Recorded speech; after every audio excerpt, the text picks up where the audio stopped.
보상관리, 이건 결국은 저 급여나 복리후생을 얘기하는 거예요.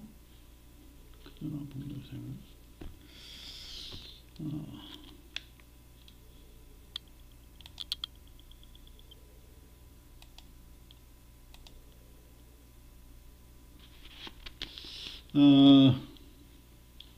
여기 이제 요 박스를 보면 최저임금 2017년 기준 자료가 나와 있는데, 이게 2020년도의 최저임금은 8,590원으로 결정이 됐죠. 그래서 이제 노사 간 그 협의해서 하긴 했는데, 그 노동자 측의 그 불만이 컸었죠. 이것을 저 월급으로 계산해 보면 주 5일 하루 8시간 근무를 할 때 약 180만원 정도가 나옵니다. 180만원. 연봉으로 따지면 약 2,100만원 정도예요. 이게 최저임금입니다. 최저임금. 우리나라는 최저임금이 이게 몇 년 동안 아주 계속 급격히 신장을 해가지고 몇 년 사이에 벌써 2배, 3배까지도 됐어요. 그러다 보니까 문제가 여서분들이 지금 요새 이제 식당 같은 데 가보면 대부분 그 조선족이나 그 중국계 한국 사람들이 많죠. 그래서 이제 최저임금제의 이제 여파이기도 하고, 또 하나는 최저임금이 좀 높다 보니까 아주 능력 있는 사람도 최저임금만 주고 아주 아무것도 못하는 사람도 최저임금도 주는 그런 또 문제점들이 발생하고 있기도 합니다. 어쨌거나 그 급여 임금의 결정 수준은 우리가 이제 노동자 측에서 보면 생계비는 최저 생계비는 좀 더 줘야 되는 거 아니냐 이렇게 봤을 때 이걸 하한선이라고 보는 거죠. 우리가 이제 최저생계비라는 말 들어봤죠, 그죠?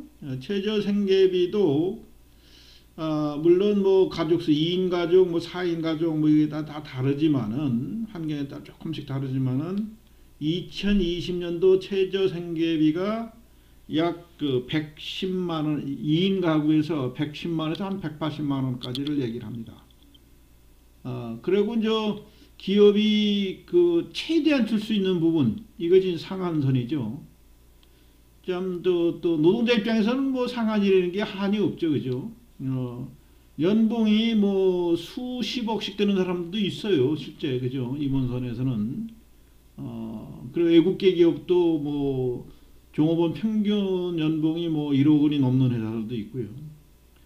우리나라의 이제 대졸자들 이제 초임이 3천만 원, 4천만 원 사이인데 많이 주는 데는 뭐 8천만 원 이상 주는 기업도 있어요. IT 기업.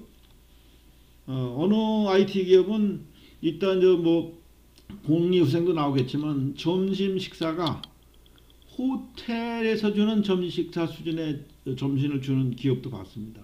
나도 뭐 TV에서 본 거지만, 그러니까 점심 식사가 한 3, 4만 원짜리가 매일 나오는 거예요. 그럼 회사 가서 열심히 일하고 싶은 생각이 들겠죠, 그죠? 그래서 어쨌거나 이러한 기준에서 평균선에서 주게 됩니다. 일반적으로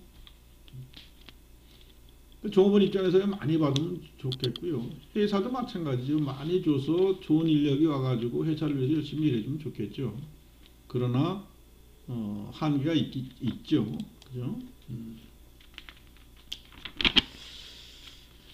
자, 보상관리라는 것을 보면 첫 번째 이제 임금을 볼 수가 있는데, 임금, 우리가 이제 보통 월급이라 하죠. 그러니까 우리가 생산직 근로자의 그 보상은 보통 임금이라는 표현을 많이 쓰고요.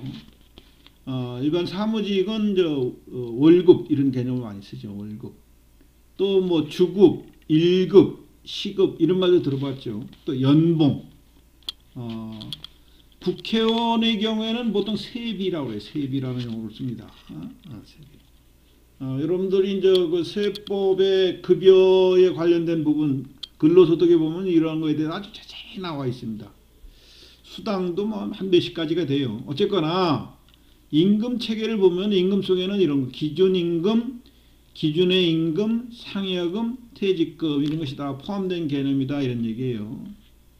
요 퇴직금은 여러분들 뭐 퇴직할 때 받는 건데 요새는 퇴직 그 수당으로 받죠. 이게 이제 보험식으로 예금을 꼭 듣게 돼 있어요. 퇴직급여,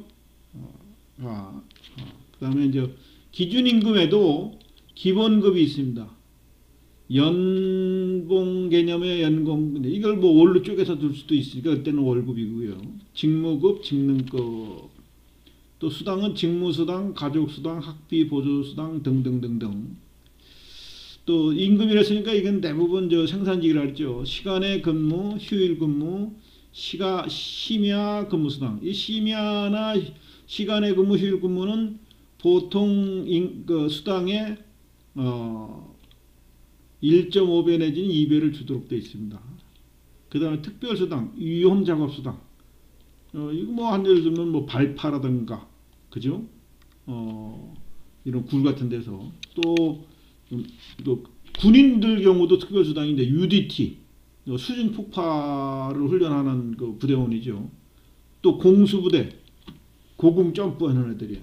그럴 경우에는 생명수당까지도 나옵니다. 그래서 임금 체계가 아주 디테일하게 복잡한 데는 이 항목이 한 20가지 이상 되는 경우도 있어요. 그러니까 임금만 관리하는 부서에서는 이거 임금 계산하는 게 보통 일이 아닙니다. 초과 근무 수당, 뭐 시간에 뭐 이런 거 다 따져야 되니까. 또 성과급의 경우에는 매일매일 성과 만들어낸 게 몇 개씩인가 또 다 따져서 계산해야 되니까 쉬운 일이 아니겠죠. 하여튼 임금 체계가 이렇게 간단한 게 아니고요. 그 생산직이 아닌 경우는 보통 연봉 단위로 계약을 하거나 월급 단위로 계약이 되겠죠. 자, 그다음에 복리후생. 복리후생은 종업원의 복지 향상을 위해 시행되는 임금 이외의 간접적인 모든 급부, 회사에서 제공하는 것을 얘기한다 이런 얘기예요. 그 복리후생 제도가 사실은 뭐 최근년까지 뭐 한 2000년대 이전까지는 회사에서 근로자를 위해서 베푸는 것이다 이런 시혜적 차원으로 생각을 했었습니다. 그러나 지금은 이제 노동자가 당연히 받을 권리쯤으로 생각하고 있어요. 사실 여러분들은 이해하기 어렵지만은 교수님이 사실 나도 20대 초반 직장 생활을 한 4년 했는데 그때는 일요일도 격주로 쉬었었어요. 토요일은 물론 저녁 5시, 7시까지 근무를 해야 됐고요. 그래서 제일 부러웠던 직장이 어디 있었냐면 은행하고 공무원들이 아주 부러웠었죠. 물론 삼성그룹 같은 경우에는 새벽 6시부터 회사 안에 아주 사람들이 출근을 합니다. 왜? 그 사람들은 9시 근무지만은 6시 와가지고 자기 개발을 위해서 회사 내에서 어학, 영어도 가르쳐주고 중국어도 가르쳐주고 또는 뭐 자기 전공 분야들도 또 교육도 또 시켜주고 내가 저 앞에서 얘기했지만 삼성은 이런 복지 차원이나 교육 훈련이 아주 잘 돼 있다 그랬죠. 그래서 삼성그룹에 다니다 보면 똑같은 들어갔는데 삼성에서는 3년 버티기가 어렵고 3년을 버티면은 삼성맨이 된다 이런 얘기가 있을 정도예요. 그래서 삼성서 한 10년 근무해서 만약 과장이다 그러면 딴 회사 가면요 부장 대우를 해주고요. 부장이면은 바로 이사로 스카우트를 해줘요. 그 정도로 삼성이다 하면은 그 능력을 인정해주고 있습니다. 어쨌든 복리후생은 종업원의 노동력을 유지 발전시켜 종업원의 능력을 최대로 발휘하게 함으로써 생산성 향상을 도모하고 종업원의 경제적, 문화적 생활 향상을 목적으로 하는 제도이다 이런 얘기예요. 그래서 뭐 여러 가지 방법이 있습니다. 한 예를 들면은 뭐 사내 유치원이 있는 데도 있고요. 유아원이나 그런 경우에는 뭐 그것도 복지 차원인데 회사 입장에서 보면은 자녀들 걱정하지 말고 맨날 자녀 때문에 뭐 전화하고 이런 게 회사에서 딱 맡겨놓으면은 회사에서 잘 보호해 줄 테니까 일이나 열심히 하시오. 이럴 수도 있죠, 그죠? 또 어느 회사는 총무과에서 개인이 봐야 될 무슨 뭐 주민등록 발급이라든가 아니면 뭐 등기 관계 뭐 이런 것도 다 대행해 주는 회사도 있습니다. 이것도 이제 복지 후생 차원에서 좋은 제도이긴 해요. 그 다음에 복리후생의 한 종류도 보면은 자 복리후생 또는 복지후생 이런 말도 씁니다. 법으로 이건 법으로 꼭 해야 되는 거예요. 건강보험, 연금보험, 사암제보험, 고용보험. 요게 보통 저 4대 보험이라 그러죠. 그러니까 이건 강제적으로 들게 돼 있습니다. 4대 보험을 꼭 들어줘야 되는 거예요. 들어줘야 되는 것이고. 자, 법으로 강제를 하지 않지만은 종업원의 복리후생을 위해서 이런 경우 주택을 제공한다거나 점심을 준다거나 출퇴근 버스를 운영한다거나 타가시설, 아까 유아시설 이거 운영하기도 하고요. 경제지원에서 공제제도를 사내에서 운영한다거나 소비조합, 각종 금융지원을 회사에서 무지하로 해줄 수도 있고요. 또 건강진단, 양호실, 사내보건소를 운영할 수도 있고 또 여러 가지 서클들을 두어가지고 동호회를 지원해 주기도 하고요. 뭐 이런 여러 가지 제도들 이거 말고도 좋은 회사일수록 이런 제도들이 아주 잘 발달되어 있습니다. 여러분들은 기업을 선택할 때 급여가 높은 것도 중요하지만 이런 제도가 잘 돼 있는 기업에 갈 수 있으면 좋을 거예요. 뭐 아주 좋은 건 아니지만은 여러분들이 혹시 참고로 348쪽에 보면은 요새 우리 학생들이 이제 알바들을 많이 하죠.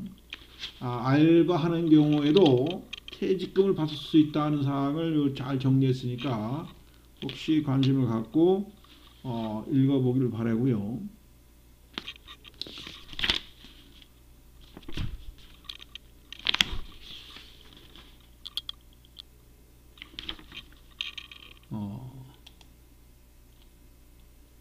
그럼 좀 쉬었다 하겠습니다.